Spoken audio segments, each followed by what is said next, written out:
Hello, hello, alors j'espère que tout le monde va bien. Donc j'ai envie de vous soumettre une énième petite interrogation et piste de réflexion qui m'a été inspirée par une question que j'ai entendue dans un webinaire où j'étais juste participante.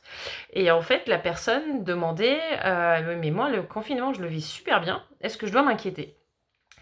Et au-delà de la réponse évidente qui est bien sûr «Bah non, faut surtout pas vous inquiéter et profitez-en», Hem, c'est la question qui m'a interpellée. Elle m'a interpellée d'autant plus qu'elle vient rejoindre beaucoup de réflexions que j'ai, personnellement ou que j'observe autour de moi, pendant le confinement, mais aussi largement au-delà, où en fait on se pose la question, quelle que soit la formulation qu'elle prend finalement, mais les autres ne se sentent pas comme ça, ou ne font pas comme ça, n'agissent pas comme ça, ne pensent pas ça.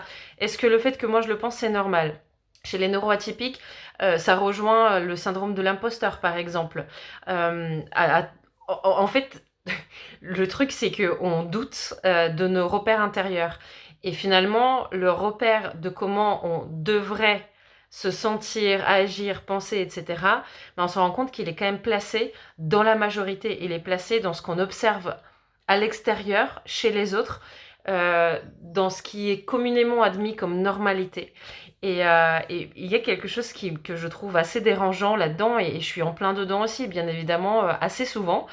Euh, pas pour le fait de bien vivre le confinement, pas du tout, d'autant qu'il y a encore une fois beaucoup de neuroatypiques qui le vivent très très bien, mais en fait, pour d'autres sujets.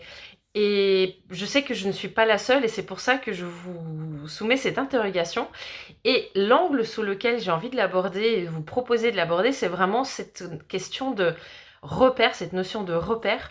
Où est-ce qu'on le place? Pourquoi est-ce qu'on le place à l'extérieur? Et maintenant qu'on en a conscience, est-ce qu'on pourrait pas le replacer un petit peu à l'intérieur de nous? Parce que au-delà du fait qu'on soit tous uniques, etc., tout ce qu'on veut, différents, blablabla, il y a aussi tout simplement le fait de cultiver, et j'insiste, c'est un muscle, cultiver l'observation de nos ressentis, de ce qui est vrai et juste pour nous, le discernement de ok, tout le monde me conseille ça, tout le monde me dit ça, mais est-ce que moi ça me convient? C'est très important. Chacun a son chemin, ses repères, l'ordre dans lequel il va faire les choses qui n'est pas celui du voisin, etc., etc. Et cetera. Et c'est très très important. Donc voilà, c'est à la fois un conseil et une invitation à réfléchir. Je vous laisse avec ça pour aujourd'hui. Je vous dis à bientôt et n'hésitez pas à me partager vos commentaires et questions, etc., etc. Bonne soirée.